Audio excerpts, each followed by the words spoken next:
So Nancy is the editor of Time, has written more than 100 cover stories, several books, including the 2012 book, The President's Club, Inside the World's Most Exclusive Fraternity.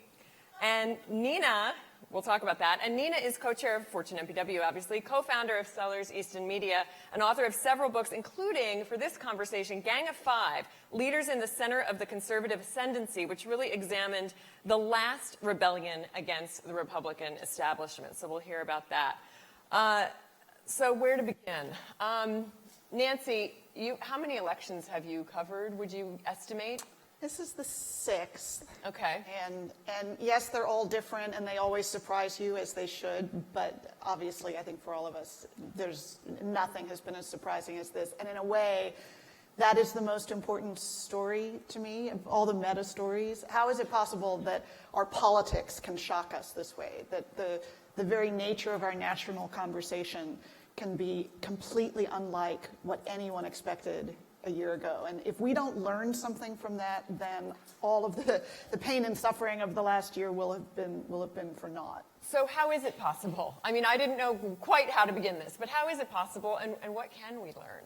Well, you know, at the smallest level, I think surprise has been a strategy for Donald Trump, and a very successful one, to keep up a certain level of interest, to keep people who have typically not been engaged in the political process engaged. A lot of his strategy has been about getting non-voters to vote. That's one of the reasons the polling has been so challenging this cycle, because how do you do a screen of likely voters if likely voters may not be the people who end up being voting? So, you know, that's sort of at the day-to-day level. But at a higher level, it's the same thing that affects absolutely everyone in this room and all of our businesses and all of our enterprises, which is that we're in the middle of this astonishing communications revolution. You know, the first big communications revolution, which was movable type, gave us the Reformation, the Renaissance, the Industrial Revolution, the rise of democratic self-governance. You know, communications is a super force. Well, now we have, after every campaign in which we always would assign some reporter to the, you know, what's the internet going to mean for this race? And the answer was always, in the end, really not very much. Until 2008, where, all of a sudden it did make a difference. Well, this year, the way communications has worked, the channels of communication, the nature of engagement has been completely different. And I think that's one reason why we've been so surprised day in and day out. Mm-hmm. Nina, so much of this, of course, this whole election has been about disenfranchisement. On the right, what do you think are the core roots of that, or maybe some roots that haven't been so discussed? So I think, as Nancy says, everything's been amplified, right, through social media, but what's been amplified also has to be looked at. And I think it's really important for business leaders to understand, because it's going against what's good for business. And that is the socioeconomic force that's given rise to anti-immigrants, anti-globalization, anti-free trade, sort of nativist sensibility. And while some of that's on the left, let me just talk about the right, which is it's important. Numbers to look at. You know, while the plight of minority communities we've talked about a lot, economic plight, what this year and this past year have revealed to us is the plight of the white working class, which you keep hearing about, but it's really important to understand some of the numbers. We have a very historically low labor participation rate.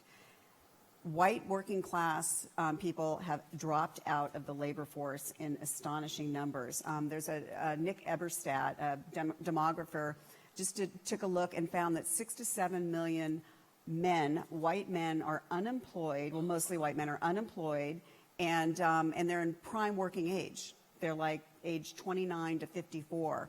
They're not looking for work. They're on disability. They're, you know, sponging off someone. They've disconnected from the workforce, and you know, and there's a lot of social pathologies that have gone along with that. And I highly recommend people read this book, Hillbilly Elegy, by J.D. Vance, which is on the New York Times bestseller list right now, to get a real sense of a lot of the dysfunction that's in a lot of these communities. The other statistic that's really important to understand: death rates have spiked among whites, middle-aged whites without a college education. That's astonishing in an industrialized society, just astonishing. And it's because of drug overdoses, suicides, and this is also among women, obesity, binging on drink, and so on. So you have this class of people in this country but haven't really been examined or thought about before, but they are really in distress, both culturally, socially, and economically. And I think that's going to, so they have an agenda that is very much in opposition to where the traditional business community has been in the Republican Party. The business community wants, immigration reform, wants free trade, wants globalization, but this is a very inward, angry, anxious population that's with us, whoever wins this election. Mm-hmm.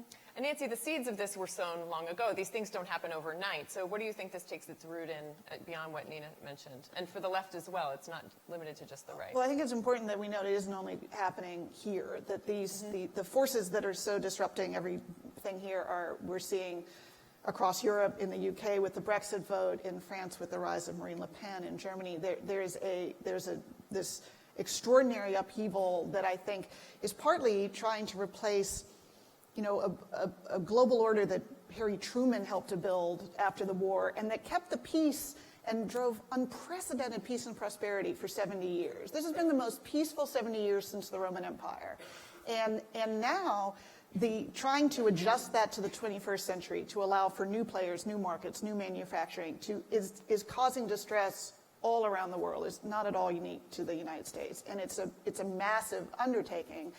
And I also think it is connected. It's important this is not only about economic dislocation and people whose jobs have been outsourced. I think it is about the rise of nationalism that we're seeing everywhere and that we're seeing in this country, where we're having a very different kind of debate over the nature of American identity and American values and cosmopolitanism versus parochialism. That's an argument that is taking place in different forms all around the world, and it's not going to end on November 8th, no matter what the outcome is. I think it's very important to understand, as much as we all want this race to be over, it's just the beginning. Mm-hmm. This is nothing is going to end on Election Day. Mm-hmm. Nina, there are some parallels to what's happening in the Republican Party that you went into in your book, which I think is so interesting, and oftentimes we don't really think about the historical context. I mean, Nancy touched on it a little bit, but tell us about the last kind of big rift in the right and what lessons came out of that. Sure. So my book chronicles the rise of conservatives on campus in the 70s rebelling against 60s culture. Mm-hmm. They came to Washington with Reagan in the 80s, and during that period, they really spent as much time fighting the Republican establishment as they did the Democrats. And these were people like Ralph Reed with the religious right, Grover Norquist with tax cutting, and Bill Kristol, Straussian neoconservative, and a couple of others. And they were contrarian, they were edgy. This is the period when you started hearing that term rhino, Republican in name only. They didn't like to compromise. But here's the difference. And by the way, they followed Newt Gingrich, who liked to describe politics as war without blood. And they would quote George Patton, and they were just like, they were just like gung-ho, right, and edgy and ideological. The difference is their hero was a president, a two-term president, former governor, Ronald Reagan, who actually did believe in compromise. And they also believed in winning, these activists. They believed in winning elections through the process. They weren't out there just to, take a stand and not win. So they eventually came into the Republican Party, and their message became the Republican Party. So the Republican Party, which didn't really care about cutting taxes as much, that became central through Grover Norquist's tax-cutting pledge that all these candidates had to sign. We saw the rise of the religious right under Ralph Reed, which became so social issues became a part of the Republican Party in a way they weren't before that. So it came in and very much became part of the Republican Party. I don't see this movement. This movement is so much at odds with the establishment of the party, and you see it, and of course Trump is the one who is the person they look to, which is a very different figure than Ronald Reagan. So I don't see this ending well for the Republican Party.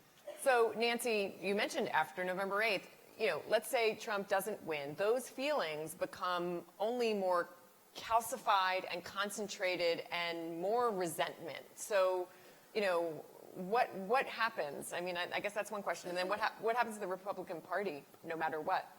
I go back and forth, as I think a lot of people do, between being very frightened by what we're hearing and by the delegitimizing of democratic institutions and processes itself, which is very disturbing, against, a history in this country of enormous resilience. And so being an optimist by nature, I have to hope that part of what has been driving the passion about this year. And it's fascinating that you have the two most, unpopular candidates ever who are the candidates in the most watched race ever. It isn't the people who've tuned out. They've actually dug in to follow this more closely than they ever have. And I think some part of that reflects a real desire on people's part to figure out how we move forward as a country and feeling like our institutions, at least at a national level, are not working. And the willingness to entertain the idea of a radical change in direction with a radically different kind of candidate is partly a reflection of feeling like somebody has to just, start over. And so where I take a certain amount of hope is that at the local level, in a lot of towns and cities, in local governance, there's a lot of innovation, there's a lot of creativity, that there may need to be, no matter what the outcome is, a kind of welling up of new solutions and new approaches to governance, because there's despair on both sides about a culture of no that has made it much easier to keep things from happening than to make things happen. And that is a bipartisan spirit of discouragement. When we did a poll about this election last week, the overwhelming feeling among Democrats and Republicans was disappointment. They want to see something that works. And so I am hoping that actually motivates us to figure out a solution that is not just burn the house down after this is over. Nina, what would you say about that?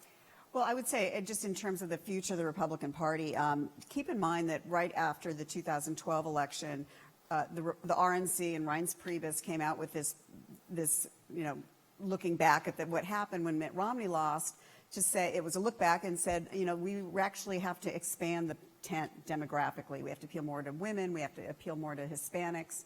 And I still think that that's where the party is. The party needs to expand demographically. The demographics are running against the party. So I think I think the Republican Party nationally right now is in a real danger zone. I would remind you, however, that at the state level, the Republican Party is thriving. I mean, most governors are Republican.